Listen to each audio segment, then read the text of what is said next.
ఒక్కొక్క దానికి సంకేతం అంటారు దేవతామూర్తుల్లో. ఒక శక్తికి సంకేతమే దేవతామూర్తి.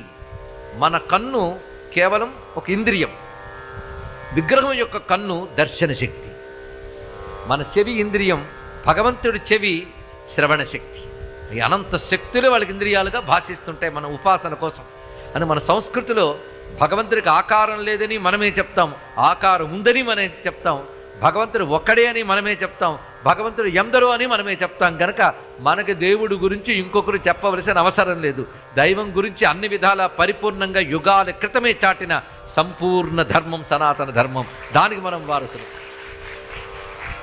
అయితే నిరాకారుడు సాకారుడు ఎందుకయ్యాడయ్యా అంటే ఒక మాట చెప్తున్నారు శాస్త్రంలో, బ్రహ్మజ్యోతిస్వరూపంచ భక్తానుగ్రహ విగ్రహం. ఆయన నిజానికి ఆయన స్వరూపం ఏమిటంటే బ్రహ్మజ్యోతి. బ్రహ్మజ్యోతి అంటే సర్వోత్కృష్టమై సర్వవ్యాపకమైన జ్యోతి. అతడు జ్యోతి అంటే